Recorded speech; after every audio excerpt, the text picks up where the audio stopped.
The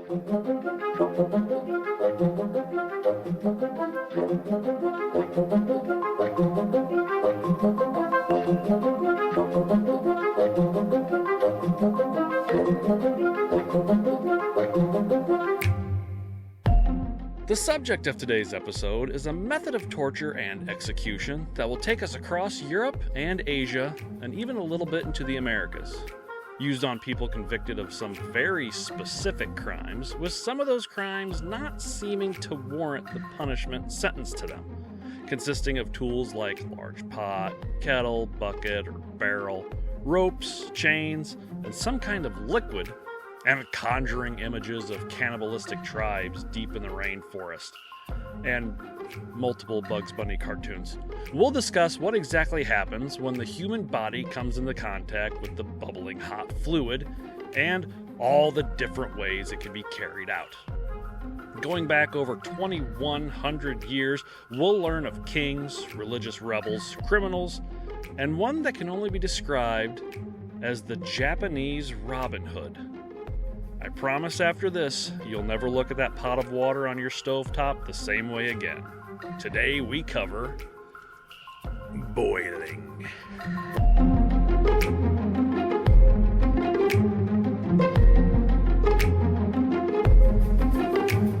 I'm Kevin Young. And I'm Dan. Is it getting hot in here, or is it just me, Hurrigan? And this is Torture.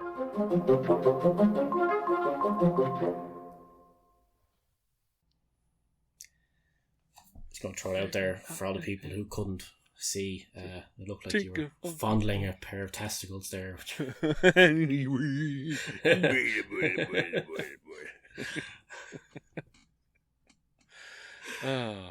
Well, how's life, Dan? It's been a little bit since we talked. Good. Can't complain too much. You know yourself. I'm just dying to hear all about Robin Hoodaroo, who I'm assuming is what his name is because he's Japanese. Robin Hood. Yeah. Robin Hood-san. Yeah. But no, it's all good. How about you? I'm good. I'm as good as, you can be. Now, I was kind of surprised that we didn't cover the guy when we did our outlawing episode. When it came up. And I was like, oh. So I went back and looked through the outlawing. I was like, did we mention him? I was like, we didn't. So, but you're going to find out about him today. Yeah. Excitement. Today's episode, Outlawing, Part 2. Boiling. Boiling point. Sucks to be a twin. Boiling. Yeah. All right, fuck. Well, Dan, let's take you back to around 1420. To the historic county of Mearns in Scotland, specifically the village of Glenbervie, which I may be pronouncing wrong. I don't know. Probably. Probably. Now, it just so happens that you, Dan, go by the name of Melville, and are the sheriff of Mearns, and the lord of Glenbervie, and you are, as they say, maybe, in those neck of the woods, a right prick. A right prick. A right prick. So much so that even the king, James I, is sick of you. Now, I didn't find any documentation. Well, yeah, I mean, if you weren't just like rewriting the Bible, what good are you? I wasn't able to find any documentation of what exactly you had done to be so horrible, but it must have been pretty bad, because the town decides to make up a hunting contest in the forest of Garvok, to which you are invited. Never passing up an opportunity to hunt, you accept and head out with your hunting party full of Glenbervians, whatever the fuck they were. Glenbervians? Is it Glenbervie or Glenbervie? Bervie, the V. Glenberverts. Oh, yeah, Glenbervie. Yeah, Glenbervians, I'd assume. Yeah. Now, little do you know that beforehand, they had set up a large kettle of water with a fire underneath it. And when the timing was right, they knock you down, strip you naked, and throw you in. After you spend some time in the kettle being boiled or sodden and have died, they Each of the conspirators take out a spoon and sample the quote-unquote Melville soup. Oh, nice. They take it that one extra kind of creepy, weird step, which I guess you only get with the Scottish. I don't know. And thus, the invention of haggis. Maybe. Everybody else is like, oh, we boiled them alive. The Scottish are like, we ate the soup. Love the Scottish. Now let's jump about 100 years forward to England. The time of Henry VIII, to quite possibly the most famous single case of boiling in history. You know, the one that you've heard of, the one really famous case of boiling we all know. Oh, I don't know, Kevin. Do tell. So we head to Smithfield, 1531, to the kitchen, the palace of the Bishop of Rochester, John Cardinal Fisher. Now, one day, many of the guests and staff of the bishop sat down for a nice meal of porridge. As customary, the leftovers were to be given to the poor and needy outside. Now, not long after this, many of the guests and the poor became violently ill. Vomiting, diarrhea, all that good stuff. Now, by the time it was all said and done, 17 people had gotten sick and 2 of the peasants had died. After an investigation, it turned out that the cook, Richard Rouse, had used poisoned yeast in the porridge he served to the guests. It's kind of what you try to do to your family tonight. Yeah, that's true, actually, yeah. And, yeah, plan would have succeeded too if it wasn't those pesky kids. One for that pesky wife and kid telling you that this food is gross. I'm not eating it. It's one of my favorite dishes too. It doesn't. It's just. It's horrible. I know. Now, Rouse would go on to claim that he had put laxatives in the food as a practical joke, but not poison. But in any case, people had died. So Rouse would be taken into custody, and Henry VIII signed a decree stating that poisoning was seen as treason, and that the punishment for said treason would be boiling. You may ask, why such a harsh treatment? Or why such a harsh punishment for something like poisoning? Couldn't they just remember what happened to me when I stole an orange that time? So the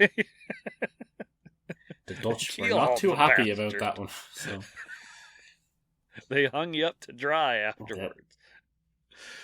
Okay.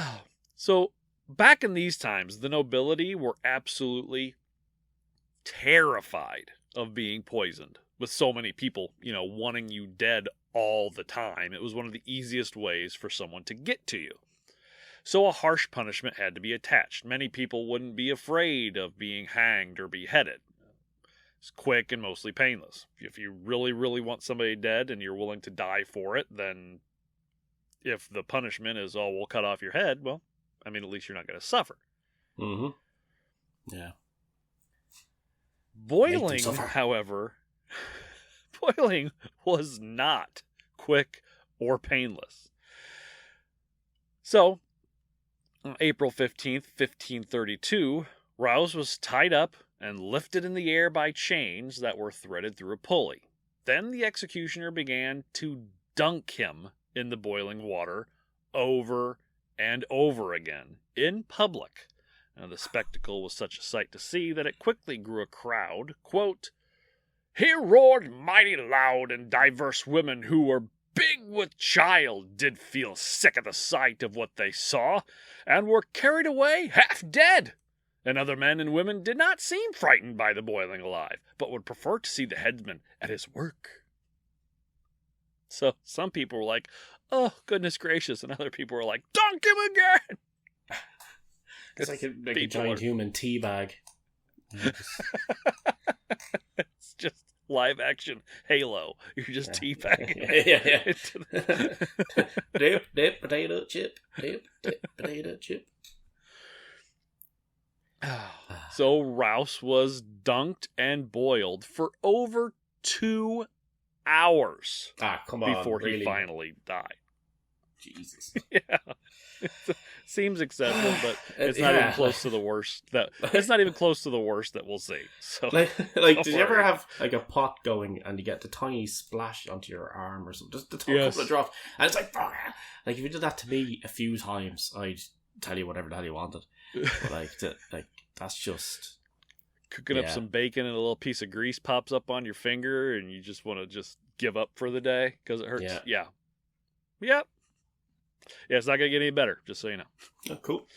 That's what we're here for. So other than the whole laxative story, he never gave an actual reason for the poisoning. However, some believe that he was commissioned to poison the bishop by Henry VIII himself, because the bishop forbade him from divorcing his first wife, Catherine of Aragon. Ironically, if this was the case, for some reason, the bishop decided not to eat the porridge that day. So, could it be one big conspiracy theory? I mean, who knows? But it's neat to think about. It's true. Now, this decree set on by Henry would claim more lives. Some months later, a maidservant was boiled at King's Lynn for poisoning her mistress. And in 1542, Margaret Davy, a servant, was boiled at Smithfield for poisoning her employer. Now, this barbaric practice would continue in England until 1547, when Henry VIII had the good grace to finally die, and his son Edward VI did away with many of his father's more heinous punishments, including boiling. At some point, we will do like a 2 or 3 or part series or something on how horrible Henry VIII was. And then I think everybody who doesn't know will finally understand why, it's good that he just fucked off and died. It's true. Yeah, that's very true. Yeah. That's very, very true. The medieval Margaret Thatcher, so he was. Were you guys happy with... Is Margaret Thatcher alive? Nope. She died of like a stroke or a brain hemorrhage or something. Were you guys happy when she died? Because I have no say so about Margaret Thatcher either way. Well, I'm trying to think how old I was. I didn't personally know because I didn't know anything about her. But I'm fairly sure there are many a Republican who were and are. So, not that I would speak for any of them. Yeah. As a whole nation? Probably, yeah. I assume so. Well, there you go. So before we go on, let's take a quick look at the many ways this could be done, because there are a few. First is the most obvious. You take a person, tie them up, throw them into a big pot of boiling water, and leave them there until they die. Boom. Make sure you put a nice old handful of salt in there. You have to season the water. It has to be very similar to seawater. In order to cook the person properly. It gives it flavor. It gets the temperature up a little bit higher, so they cook a little quicker. And contrary to popular belief, do not put olive oil into the water. It does not stop your person from sticking to each other. Your people will still stick. That's all down to how you're boiling. They'll still stick, but the sauce will not stick to them then. No, but the thing is, it actually does nothing though. Because it doesn't go into the water. It doesn't flavor the water because it doesn't flavor anything because it doesn't stick to the water. It doesn't mix in with the water because it's oil, and it won't keep your people from sticking. Yeah, and then when you go to put sauce on them and there's a little bit of oil on there, that sauce will just kind of off. So yeah, no oil in the people water. Yeah, just salt, people. Just salt. A lot of salt. Yep. Keep it moving. Keep them moving. Keep them people moving. I did not think that this one would make me hungry, but we found a way. But let's say you wanted to prolong the agony, really stretch it out. Well, then you'd throw them in a pot of cold water and have them sit there as the water slowly warms to a boil, cooking them like a frog or a hard-boiled egg. I just imagine him sitting there like, that ain't so bad. Afterwards, like, just Chris. Oh yeah, this is good. This is good. Oh yeah. Slowly but surely, just sweat pouring down their faces. It's like, oh, a fire? I haven't had a warm bath in a fortnight. This is nice. Can I get a tea and a loofah? A little rubber ducky floating. Somebody's standing there cutting carrots. Yeah. Oh. There was also the question of how much of the body do you put in the pot? Now, in some cases, people were made to stand in the kettle with their arms tied to posts, so only the bottom half boiled. In other cases, the entire body would be forced down under the water, head and all, letting the face come up periodically for air or to let out a scream. Some were tied to change, like Rouse, and dunked over and over again. Some of those were dunked upside down, dunking only the head and the shoulders into the liquid. Some were put in the boiling liquid and then had it also showered upon them.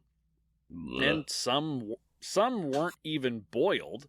They were steamed to death, like fucking broccoli. I was going to say, like dumplings or something like that. Well, they would be put on a spit above the boiling pot and left to be burned to death by the steam coming off of it. Nice. Not really. And it wasn't just water they would use as a medium. In fact, it seemed more than not, they used more viscous and, well, sticky substances. Oil, tar, wax, tallow, animal fat, lead, and this one's weird. Sweet, I don't know why you would waste... And the animal tallow. Yeah. Well, I don't know why you would waste this. They would use wine. See, the thing is, I was like, back then, like, wine was very common and cheap, though, wasn't it? I suppose. I suppose. You know, it's not like the artisan thing that it is today. It was just a bog standard, quick, easy... moonshine, pretty much. Thing. Yeah, basically, yeah. So... Well, I guess, yeah. Depends on which part of the world you're in, the understanding of it, but, yeah. Yeah. You just make sure that whatever wine you use, you never boil anybody with wine you wouldn't drink on its own. Well, that's it, yeah. Like, you put shit in, you get shit out, people. That's right. Thrown out there. Spend the extra $1. Yeah. I just have this whole thing, and you know when you go walking into, like, a swimming pool or water and it's really cold, and all men know this, that when it gets up to a certain area and it's like, ooh, and you kind of real nervous. Yeah. Imagine that, but boiling. And they're slowly dunking you in, and they just keep you right at that edge, like just that point. So it's just barely lapping. So what Dan's pretty much saying is that you know how you get into a cold swimming pool and how it feels when you get there. Think of the opposite of that. Yeah, and they keep you at that point. You know when it's literally just like the water just kind of laps and barely touches, and that's when you're like, oh no. Yeah. It's like the equivalent of a flick, but temperature. A temperature flick, and that but with boiling water. Every time I think about that, I think one time when I was at church, and I was like leaning up against the wall, and this little kid, real little, like just barely learned how to walk, comes up to me, reaches his hand up, and just barely just nips him, and oh god, I was on the ground. It hurts so goddamn bad. Oh, people don't know, it fucking hurts. They still haven't found that little boy's corpse after that, because I punted him across the room. Yeah. I would like to say I did something, but I couldn't get off the ground. You didn't have the strength yet. Because it hurt so bad. That doesn't surprise me. Fuck. That's hilarious. So the real question is, when did all this start? Like, who was the first person to be boiled to death? Well, we have absolutely no idea. Pretty much impossible to know. We do know, however, that the practice goes back much further than the times of Henry VIII. all the way back to at least 175 BC, and the rise of the Assyrian king Antiochus Epiphanes, aka Antiochus Epimanes, or the Mad. He had a hatred for the Hebrews and was known to boil the captives alive. Then we can jump up to the year 64 AD in Rome and their manic emperor Nero, who, after burning down much of the city and blaming it on a new type of Jew called a... what is this word? Fire Jew. Christian? Am I pronouncing that right? Christian? I don't know. Sounds a bit shitty to me. Bunch of assholes, it sounds like. He decided to boil these quote-unquote Christians in a public spectacle for everyone to see, placing them in large vats of boiling oil up to their chest, and then having the soldiers shower the boiling oil over their heads until they died. Right, so effectively in our whole show so far, we've had the world's first easy bake oven. And now we really have the world's first deep fat fryer. Yes. Going on. Pretty much. It's just throwing all the guys into the basket and just lowering them down. That'd be really funny. I know who was the first person to be boiled alive. Who's that? It was Le Creuset. So it was. Oh. Monsieur Le Creuset. Fucking Jesus Christ. Okay, so for centuries before Henry VIII, all the way back to the Holy Roman Empire, the main reason someone would be boiled is because they were caught clipping or making counterfeit coins. Take a second and look at a modern coin, or think of one, particularly the edges of that coin. What's there? Ridges. Ruffles have ridges. Ooh. Now, for most of us, flavor and texture. Most coins of us, are ribbed for your pleasure. I was waiting for it. Now, for most of us, there are ridges on the edge of the coin, and those are there for a reason. It's to help prevent counterfeiting, because way back in the day, coins didn't have that. They were mostly just semi-roundish, mostly misshapen discs of some type of metal, and each one had a specific value. So, some people would get a hold of these coins and clip off a piece of the edge, or scrape off the very edge all the way around the coin. Do this enough times to enough coins, and you can melt down your own and make your own coins.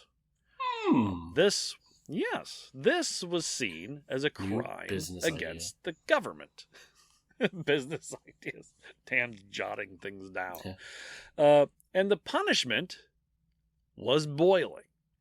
It was also used for more egregious crimes, like especially violent murders, like a man in Nuremberg in 1392 that was boiled to death for raping and murdering his own mother. That's Larry Ed Kemper. That's like some Amityville horror shit right there.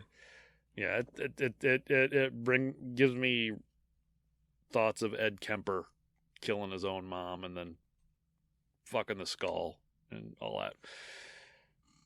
Not cool. God damn it, Ed. Fucking Ed.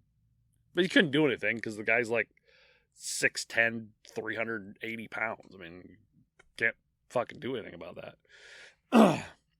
And it's said that Ivan the Terrible would dunk enemies in a pot of boiling water, then in cold water, then in boiling water, then in cold water, over and over again, pretty much blanching them like you would a tomato until the skin easily peeled off. Leave it to old Ivan. That's how you torture people. Leave it to old Ivan to up it. Yeah. And hell, in the Dutch town of Deventer, the kettle that was used for boiling criminals to death can still be seen hanging on the wall outside the city's museum. No way. Go to the city museum. There's a big kettle just hanging there. What's the name of the town? Deventer. Deventer. Deventer kettle. Oh my god, that is cool. Next time I'm over in Holland, I am going to make a point of trying to go see that thing and take a photo of me going like this. You could fit a small family in that thing. It's pretty good size. That's pretty big, yeah. Jeez, that's mad. And I've never been to Deventer. I've been to a fair amount of Holland now. I've never been to Deventer, as far as I'm aware. You can fit a family of 3 or 1 Ed Kemper.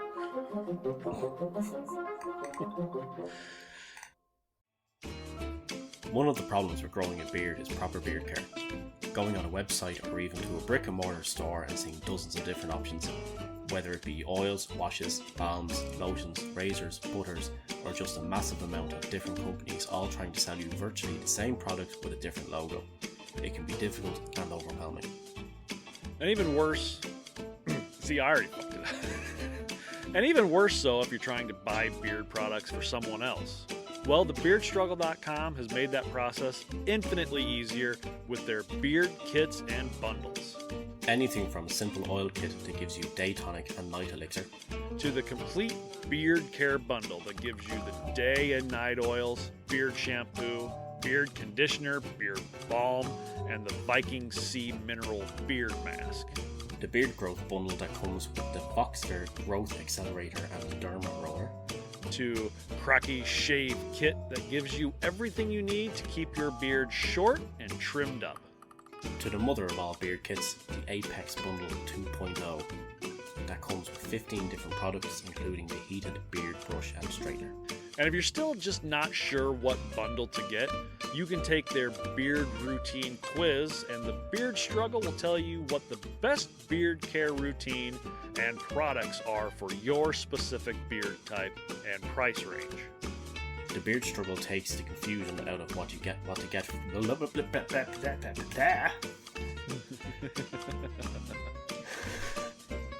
Anyway, the Beard Struggle takes the...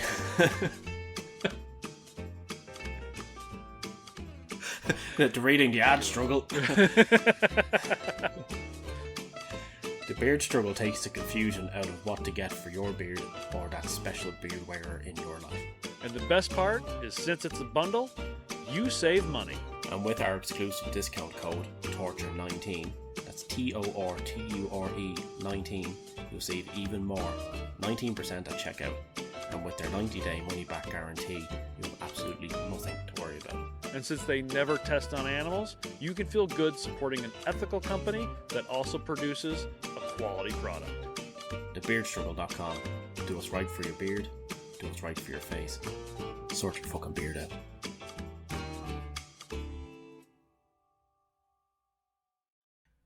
This treatment wasn't exclusive to Europe. No, Asia got in on the action as well, like the story of Ishikawa Gyumen. Gyumen was born to a samurai family around the middle of the 16th century when Japan was under the rule of the Ashikaga shogunate, and it was the service of the powerful... I had all this sounded out already, and I keep running into them. I was like, how the fuck did I pronounce that? Here we go, people. Miyoshi clan. That's done. Now he was... Oh, wow. My camera just went. He was 15 years old when his father was killed by the men of the Ashikaga, and he vowed to avenge his father's death and began training. Now, during his training, he had begun a romantic relationship with one of his sensei's mistresses and was forced to flee. He didn't leave empty-handed, though. He stole one of his sensei's valuable swords. Now, sources say that he took that sword and started his professional career as a thief in the city of Kyoto. He created a band of thieves and began to ravage the city. I'd read that book. They stole from their victims at night, and during the daytime, they disguised as merchants to select their next victims, which were usually the wealthy class. Now, they would steal from the wealthy class, and in order to avoid getting caught by the authorities, they would scatter some of the stolen goods among the people to set confusion to their pursuers. It was this situation which made Guilliman and his band of thieves popular in Japan. The poor class saw him as a hero, once stealing from the rich and giving to the poor. Japanese Robin Hood. Nice. Yeah. Robin Hood. Jesus Christ. I thought we discussed this. I remember like a occasion we can't do. I remember the scene in John Wick. Your man, the guy from Iron Chef, stands up and says, "John Wick!" Frightened the shit out of me the first time. It's so funny. But that's it. I can't help but do impersonations of that guy when I watch Iron Chef, though. Yeah. La cuisine. So, yeah. Now, apparently, Guilliman tried sneaking into the home of a very powerful man in Japan at the time, Toyotomi Hideyoshi, in order to assassinate him. In the process, he was caught. So Guilliman, and for some reason his son, were to be killed publicly at the front gate of the Nazaji Temple in Kyoto. Now, Ishikawa was placed in the cauldron with his son. Again, I don't know why his son was involved. Now, there are different accounts of and this wasn't like a full-grown son. This was a child. Oh, okay. Jesus. Yeah. So there are different accounts of the child, if he died or not. But one account states that Ishikawa plunged his son deep into the bottom of the cauldron to kill him quickly. Then he lifted the body into the air in defiance of his enemies until he finally died. So, drown the kid as quick as possible so he doesn't go through the horrible agony of, boiling to death, like Ishikawa did. If he even actually died. Again, there's multiple accounts of what happened. That one just seemed like the most metal, so that's the one I picked.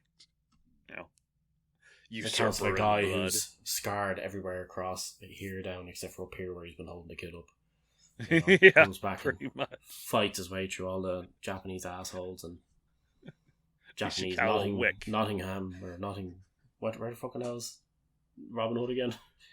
Nottingham. Nottingham. Yeah, I got it right. Yeah, I got it right first. Yeah. Robin of Locksley. Yeah. Yeah. The Japanese also persecuted the Christians in the 1600s, but they boiled them a little differently.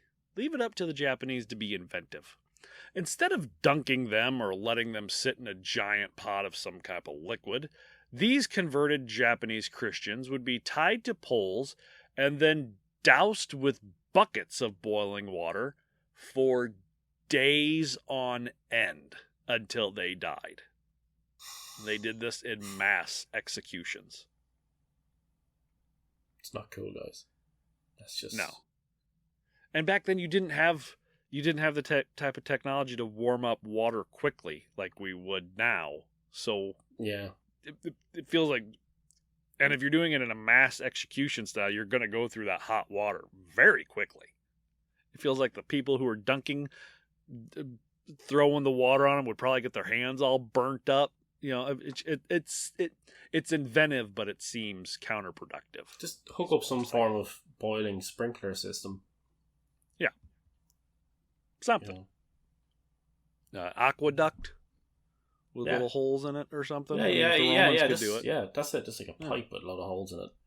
Yeah. And that's it. Which is a sprinkler system. That's what a sprinkler is. Yeah, but like remember the dropping thing that they had where it was wasn't it the Vietnamese? They had there where it was like drops of water going on them or something like that. So it was slowly kind of agonizing or annoying them or whatever like that. There was something anyway. But anyway, imagine that. Chinese water torture.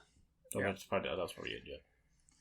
And then there's the story of Sikh martyr Bahi Dayala, who in 1675 was boiled to death in Delhi after he refused to convert to Islam. And he was put into a cauldron full of cold water, which was then heated to a boiling point.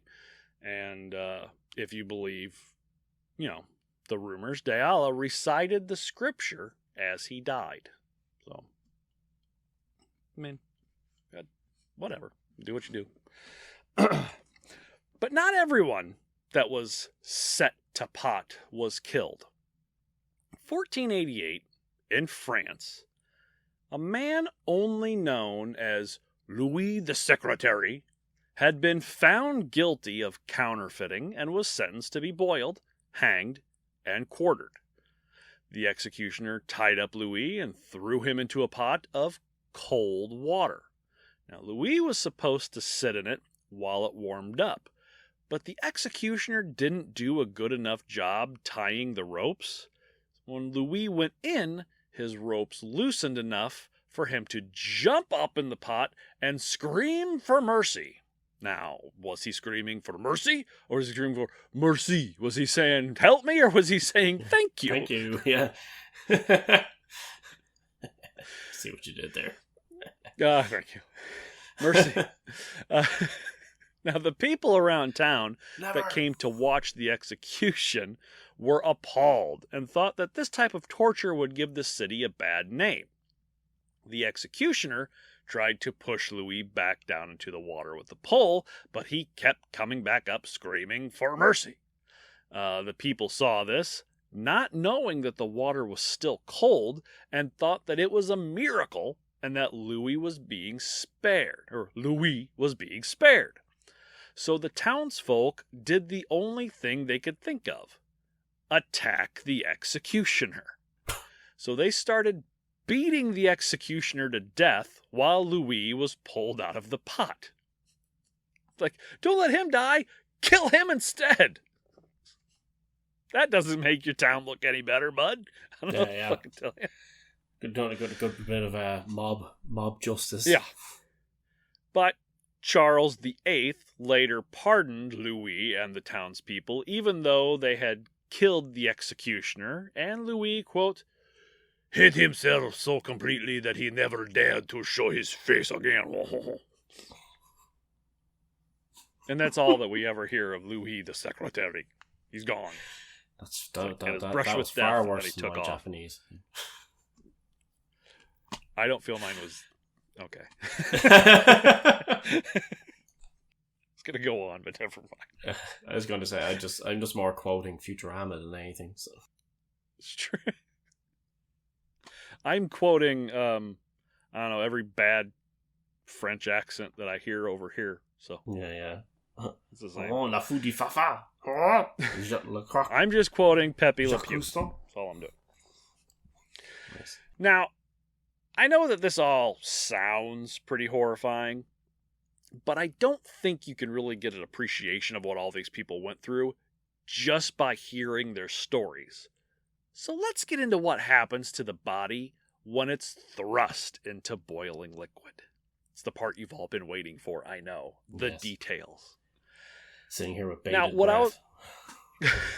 Now, what I was able to find on the subject comes from a Ranker article that was based on eyewitness accounts and autopsies done on people that had fallen into hot springs and boiling sewers. So the process we will cover here will be if you're thrown into already boiling liquid, not liquid that is cold and then gradually heated up. So obviously experiences are going to differ for people, but this is kind of like border, the baseline of what will happen to your body if, you're boiled alive.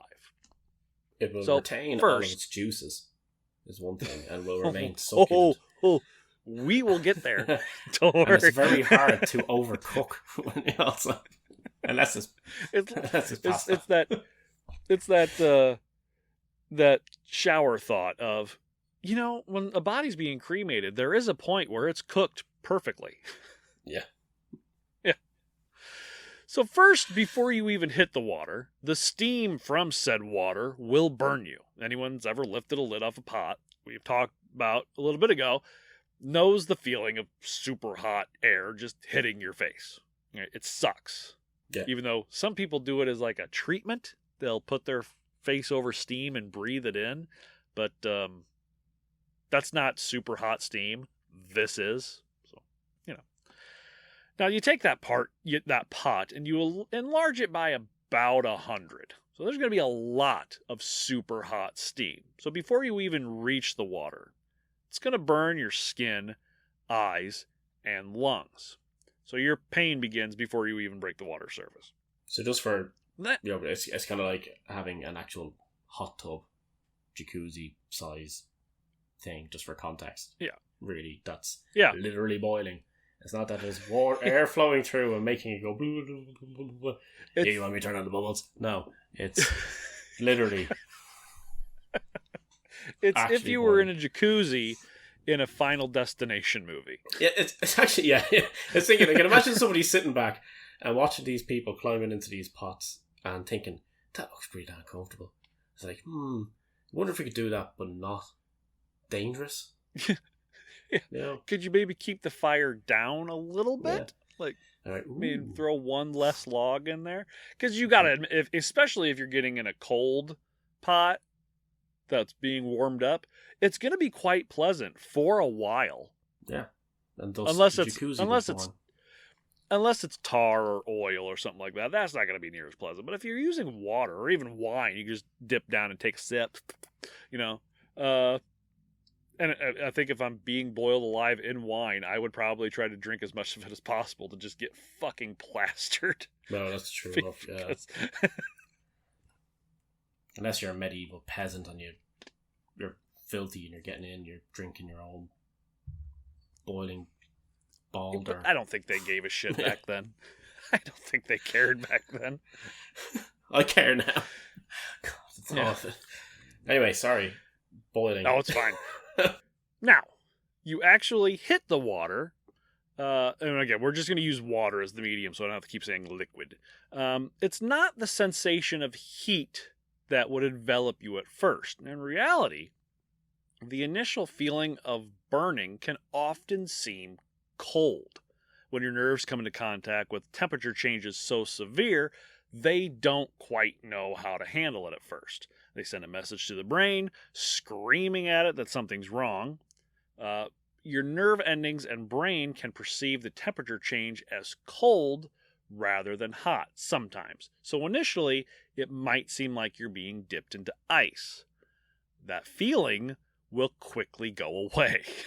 It's like oh, that's cold. No, it's not. I just remember that scene from The Punisher. Do you remember that? The Thomas Jane Punisher.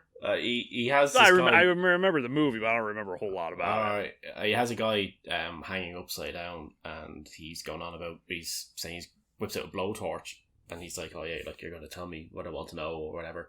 And he starts describing how being burned by intense heat actually feels cold as opposed to hot. He goes, and so he's working his way up, and he has the blowtorch going, and then he sticks like a popsicle into the guy's back instead of the blowtorch. So your man thinks he's being blowtorched because it's cold, and he starts freaking out, screaming his head off. I remember that. It's really funny. That's fantastic. It was actually. You should look it up and Google it after this. It's really funny. Oh, I'll have to look at that. That's fantastic. Fuck. Yeah, that's a great idea. Anyway, well, now that you're in the water, you're in for a pretty long and agonizing death. It'll be minutes, even hours before you die. And contrary to what you may think, you'll probably be conscious for the vast majority of it. While the pain can eventually cause you to go into shock or a state of unconsciousness, evidence shows that you will be aware of what is happening to you. In the cases where people fell into boiling sewers or hot springs, onlookers reported that people stay conscious throughout the experience, which is fucking horrifying. Yeah. Because that's what I thought. I think, oh, you boiled alive, you're going to be in there for all of 10 seconds before your body just completely shuts down. But no, you will feel a large portion of this. Inhale immediately. Massive inhale. Drown yourself. Massive inhale. Just breathe in all that water and just die. Now, if you manage to keep your head above water, your brain is going to do everything it can to save you and keep you from feeling pain.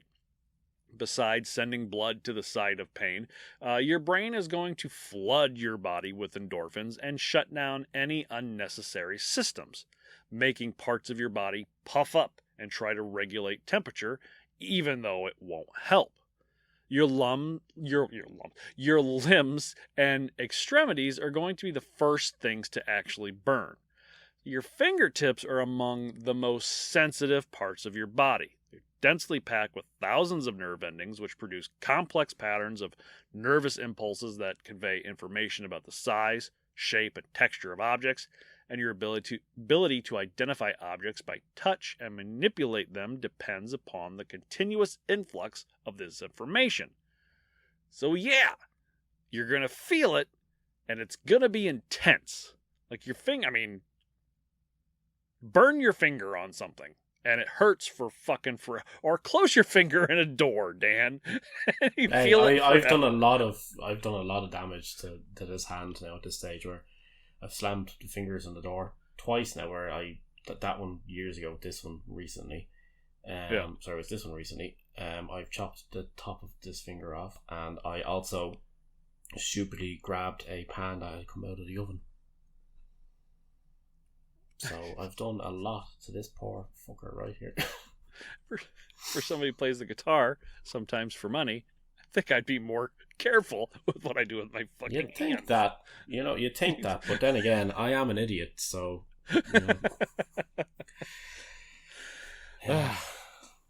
So your eyes will be clouded by steam, obviously, but one dunk under the water and things are going to get a lot worse. Any boiling water on your eyes is enough to do serious and even permanent damage. And that means you're going to be blind and fast. In the cases of people who leapt into hot springs, almost always to save pets, rescuers have found the individuals had cloudy, blind eyes even after only minutes in the boiling water. So you're going to be in pain and you're going to be blind, which also just sounds fucking horrifying. And not only will the steam burn your body before you hit the water and ruin your vision, but when you're submerged in the water and gasping for air, you're going to be breathing in all this superheated air at intense levels. Your lungs are very sensitive, and the heat will quickly begin to sear your throat and lung lining, making it harder to breathe. This also creates lesions and puts fluid in your lungs, which can be deadly on its own. So even as you take a breath to scream for help, you're actually just making it worse. Like people who try to get out of quicksand. You're just making it worse. Yeah. Just lay back and accept it. Enjoy the ride. Now, about the same time all this is happening, your skin will begin to turn red and blistery, like a lobster, unless it's covered by clothing. Now, most of the people that were boiled alive were first stripped naked. However, it seems that keeping their clothes on could have been just as, if not more, horrifying. Rescuers have found when trying to pull people from boiling hot springs that clothing tends to fuse to the skin. Yeah. Now, in the case of one man, when he was removed from a hot spring, he was so burned that his skin was peeling back, and the rescuers had a hard time removing his clothes. When they tried to take off his shoes, the skin of his feet came off inside them. That makes for an interesting sock later. Can you imagine? Look at my sock. Yeah. I mean, it's like that scene in Alien when they pick up all the skin from the alien. Yeah. It'd be like that. It looks like the world's most gigantic used condoms. Like. Well, yeah, that makes you think. You're sitting there, and you're in one of those moods, and you look around, you can't find a sock. Do you just grab the old skin from your foot? Oh God! Yes, of course. Not where I thought this conversation was going today. And hey, from all the blisters and stuff, it'd also be ribbed, or yeah, ridged like a coin. Ridged, yeah. Now, as you find yourself boiling, you'll notice a strange smell in the air around you. Now, that's the unique smell of cooking human flesh. Apparently, human flesh has a very specific smell when it is cooking, and being boiled cooks both the skin and the muscle the same way you might boil or poach meat. Some say it's a sweet or musky odor. So, just a little dollop of shit on top of that already shit sandwich. Yeah. Now, initially your nerve endings are going to be practically screaming, telling your brain they need help. The kind of pain this is going to cause is pretty much indescribable, and it won't be over right away either. Slowly, though, your nerve endings will die as you cook. As you reach the point of third-degree burns, the heat will singe your nerve endings and then kill them, all the way down to the root in some cases. So, the pain will eventually go away, but so will pretty much all feeling. Everything. Yeah. Now, your skin will start to turn leathery or hard and may begin to peel back in places. Now, at this point, you're going to look like an absolute nightmare, even if you're not feeling intense pain anymore. But beneath your skin, there is a layer of subcutaneous fat that keeps you warm and protects your body. Unfortunately, as you boil, that layer of fat is going to cook as well. You gotta render the fat. You can't just leave it on there. You gotta put it on the cast iron. You gotta render it down. So poke a hole in your foot and drain it out. It's okay. It's called meat candy. It's delicious. You just gotta get over that hump of what you're eating. So, the heat from the boiling breaks down the fat and proteins, making your cells stick together on an individual level. This means blood doesn't flow right, you don't feel things correctly, and your entire outer layer turns into a gobbly cooked mush. Nice. Aren't you all glad that you came along for this ride? It gets worse though, so hold on. Oh, yes. Now, after your outer layer has started to cook down, letting the intense heat into your body, your innards will begin to cook too. The fluids your organs rest in will begin to rise in temperature until that fluid is boiling as well. This literally boils and cooks your stomach, liver, heart, kidneys, and intestines in their own juices on the inside of the body.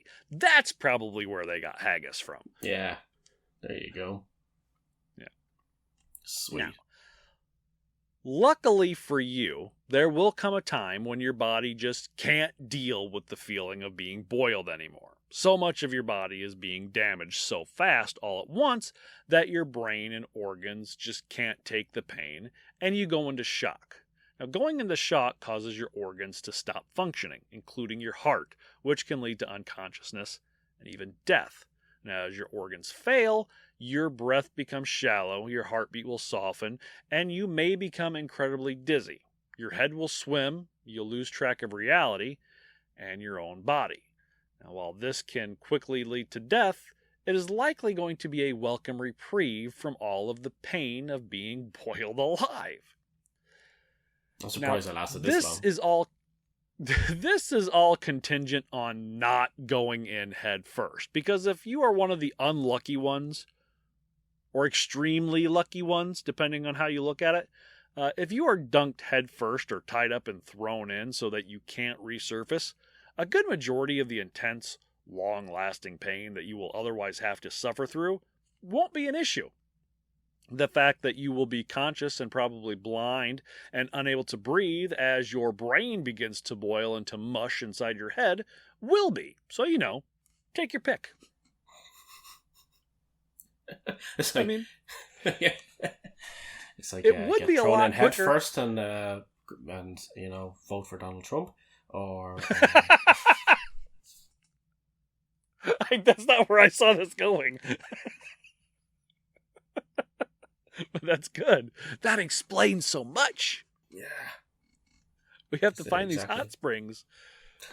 We have to find these hot springs in these red states that all these people are jumping into head first. What's going on? Fuck. We figured it out. She's in the living room going, what the fuck is he talking about? Now, if someone somehow gets to you and drags you out of the boiling water, how likely is it that you'll live? Well, probably still going to die. I mean, you probably will still die. Being boiled can result in third-degree burns on 100% of your body, and the damage to your internal organs is generally irreversible. Your nerve endings and limbs can be so damaged that they'll never work again, and many require amputation, and the chance of sepsis and infections are extremely high. Most of the people who are pulled out of boiling hot springs die within the next few days. Even modern medicine couldn't save them. So there's pretty much no way that the leeches and herbal potions of the Middle Ages would really do much of fucking anything. Yeah, well, like, to be fair, like, if you go and you were to able, or say if you're able to perform surgery on a cow, remove its heart, boil that heart, and I'll put it back in that cow. Put it back in. I do not think that heart is going to work anymore. Like, it just needs some omeprazole for some really bad heartburn. Yeah. Boom. Perfect dad joke done. End of podcast. That's it, folks. Goodbye. That's it. See ya. I've done what I seeked out to do. It's over. All of it's gone. That's the end of the entire show now. That's it. It was all building up to that one moment. It was building up to that one joke. Yeah. But no, I mean, back then, what would they do then? They'd soak some banana leaves and put it on your body, give you some fucking cocaine about it. I what the fuck do you, what would they do? Yeah, give you like opium and stick a load of leeches onto you, like you said. There's no antibiotics to eat the maggots. Crappy flesh. You don't have antibiotics yet. You don't have any of that. I mean, you're dead. You are dead. Very, very slow, painful death. At least now they'd be pumping you full of things to just morphine stop you from feeling anything. You'd be so fucking high that you wouldn't know what was going on. Even just being in the air would hurt. Like we said before, but remember what we said about when they peeled skin off during the Death by 1,000 Cuts and all that. Again, it's just like the air touching your wound would be agonizing. Like that's what you ever got when you go onto them afterwards. That's fucking torture. Yeah. Yeah, well, I've said before about how I got the skin biopsy done a long time ago with my wife, and I gotta tell you, whenever anything hit that, because I mean it's just exposed flesh, it was fucking like somebody lit a match and put it to my leg. So you imagine your entire body. Of course, if it's third-degree burns, they say third-degree burns are the least painful because all your nerve endings are dead. So I think by then you probably just like give me something for the internal pain because all my organs have turned into cooked meats. It's just you open yourself open, it's just like a fucking doner kebab. Just cooking. I just imagine like National Lampoon Christmas where they cut the turkey and just the turkey. Yeah. Just steam coming out. So I guess that it's a good thing this type of punishment left centuries ago. It's never been used since, especially not today in like the 20th and 21st centuries. Right? I mean, there's no way that something this barbaric could possibly still be used in this day and age, right? Well, we do have kettles now, so it's easier. Yeah. So. I mean, that's if you don't take into consideration the Shining Path of Peru. The Communist Party of Peru, the Shining Path, was formed in 1970 as a breakaway faction from the Peruvian Communist Party. They believed communism required a waging of popular war and criticized members of the Peruvian Communist Party who merely wanted to organize the workers. They eventually started this guerrilla-style war, and with around 3,000 members at the peak of its power in 1990, it was responsible for the majority of the victims of the war, killing somewhere up of 31,000 people between the 80s and 2000s, and the group's methods were particularly brutal, including stoning victims to death and, of course, boiling them alive. Wow. And Jaslik prison and Karakapalistan in Uzbekistan, where there was a crackdown against independent Muslims. Muzaffar Avazov, a 35-year-old father of four, killed in the prison in 2004, showed signs of burns on his legs, buttocks, lower back, and arms. 60 to 70% of his body was burnt, according to the Human Rights Watch. Doctors who saw the body reported that such burns could have only been caused by immersing Avazov in boiling water. Now, we go to our good friends at ISIS.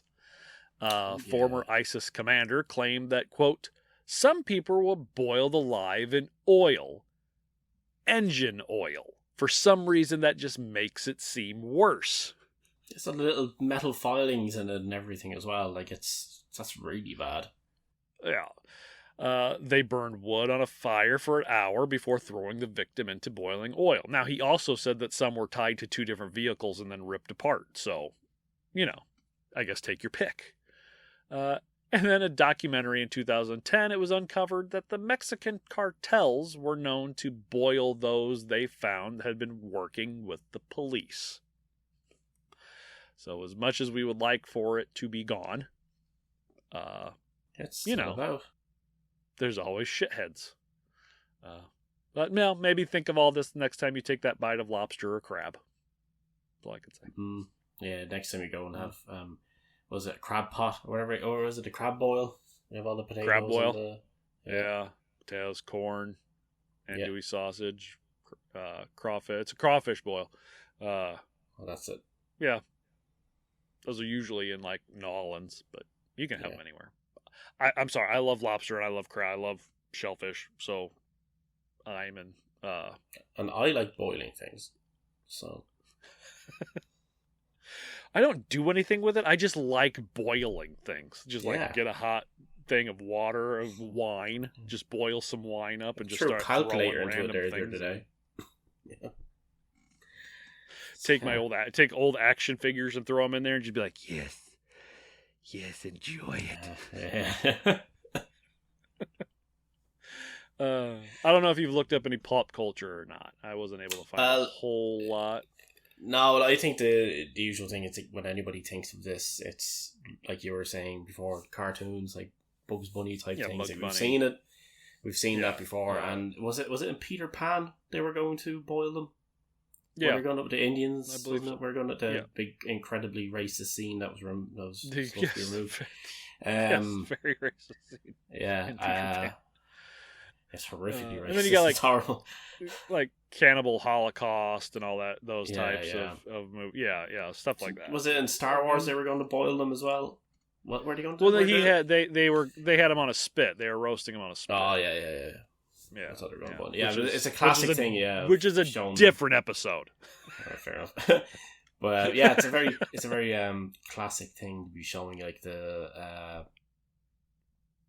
you had people tied up on a stick being dropped into the big pot and stuff like that, or the classic thing you were saying, somebody sitting there like throwing carrots in a cartoon while there's people sitting in it. Hansel and Gretel, come to mind. I'll throw them to an oven, but why don't they throw them to a pot? No, they're supposed to be pushed to an oven because the witch was checking to see if the oven was hot enough, and they pushed her in instead. Because that's the way it's told over here. You might have different folklore in Ireland. I might just be remembering it incorrectly. That's a possibility too. Kind of weird thing is, so like the Bugs Bunny cartoons, when they're like deep in the jungle and they're gonna cook them up, and they're cutting carrots into it. Yeah, carrots don't grow in the jungle. Where the fuck are they getting the carrots? Well, look, lions aren't in the jungle either. Yet they're known as the king of the jungle. So king of the jungle, yeah. Because it sounds better than king of the Serengeti. That's true. Yeah, that's true. I think they had it in other things as well. Like, I think they had a scene. Did they have it in Archer when they were going to do it to somebody as well? I can't remember. But anyway, doesn't really make any odds. But yeah, I'm sure you could probably find it. Probably. But I couldn't really find anything. Couldn't see anything. I don't think people really want to see someone boiled alive as much as what they would like to think they would. So that might be why you don't get a lot of in popular culture. Yeah, so I think it's always like insinuated like that they're going to do it. But like there's always there's that classic, like you said, with the cartoons where it's like they're relaxing though, and it like as if this is nice, it's a hot tub. Like Yeah. Doing the thing where they like squirt it up through their there's an episode of Powerpuff Girls where him is going to drop 2 versions of Mrs. Kern, their teacher, into a large pool of boiling sharks. Nice. Counts. Dear Lord. The only other thing I can think of is it doesn't involve boiling though, but it has in the title, which is the classic movie Hard Boiled. Brilliant film. Yeah, Did you ever see Hard Boiled? But I don't know if I have or not. It's a John Woo film. It's pretty good. No, I don't think so. Yeah, I don't think I have. It's ridiculous. No, well. That's cool, but there's no boiling in it. You go to the theater and you come out, you're like so fucking disappointed. A severe lack of boiling. Yeah, it's like going to see Lord of the Rings and there being no ring. You know, technically it's Lord of the Rings. I mean, there was a ring. Yeah, well, like, I wanted to see more. They imagine if you went and there wasn't. Yeah, that's what I mean. Like, yeah, I suppose. So, or you watch Game of Thrones and there's no game. Yeah, it's just off. Just not watching a new episode of Off. There's no game. There's no thrones. It's just very lack of chairs. As everybody sit on stools. Well, thank you to our patrons, Inquisitor Willow Quinn Fowler, Inquisitor Jagabani, and Torture Noob MX Sinister 26. Hope you all like the stickers I finally got out to you. Please go follow us on Instagram, all the other social medias, @TorturePod. You can get us on Twitter, not X, Elon, you fucking douche. It's Twitter, god damn it. Do you have Twitter on your phone or anything like that? No, I got rid of Twitter after he bought it. So, well, I still have it on my phone. I rarely even look at it, but I still have it on my phone. And then just one day it just changed to X. It's like, what the fuck? Fuck you. What's, I don't understand what he's doing there. Douche. So that's not tweets anymore. He's just an asshat. Is all he is. He's just an asshat. Talk about somebody who needs to be boiled alive. Email us, torturepod@gmail.com. If there's anything you would like for us to cover or talk about or have comments, rate, review on Apple or Good Pods or wherever you can. Follow, subscribe on whatever service you listen to. Head over to our YouTube page. We do little snippets, excerpts from the show where you can see us and our wonderful Zoom backgrounds. You can donate to the show. Either a link tree, which you can find on our socials, buy us a coffee at buymeacoffee.com/torturepod, or you can go to our Patreon, patreon.com/torturepod. Right now you can get a free 7-day trial of our Cult Leader tier, which gives you pretty much everything except for the merch. And you can go to speaking of merch, you can go to redbubble.com/people/torturepod, and if you want some of our merch, buy some. I'm wearing some right now.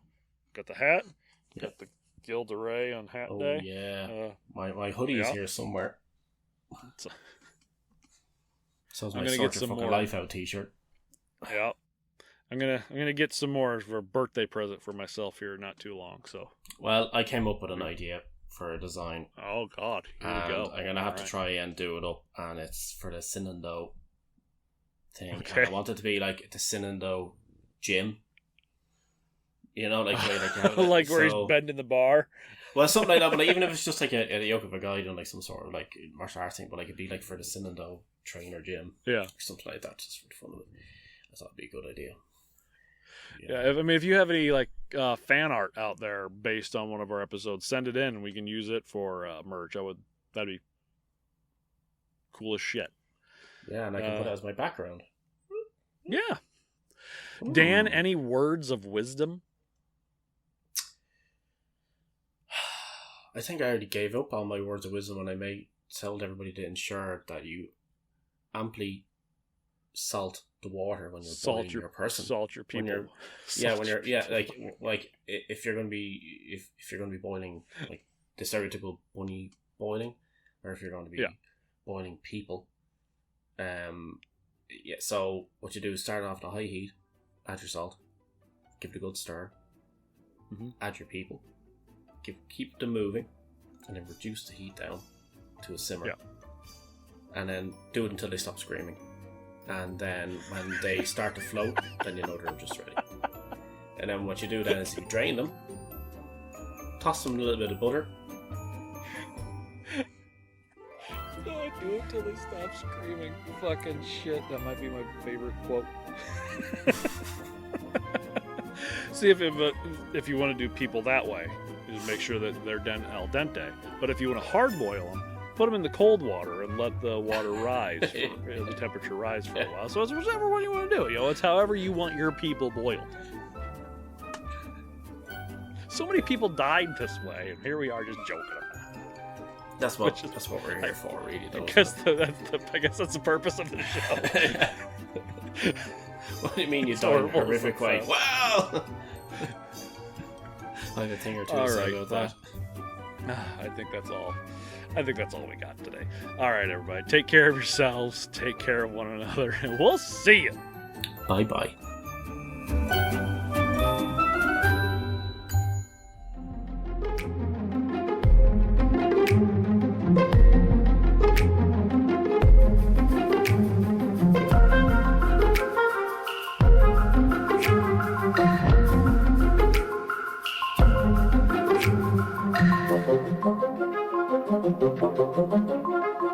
Thank you.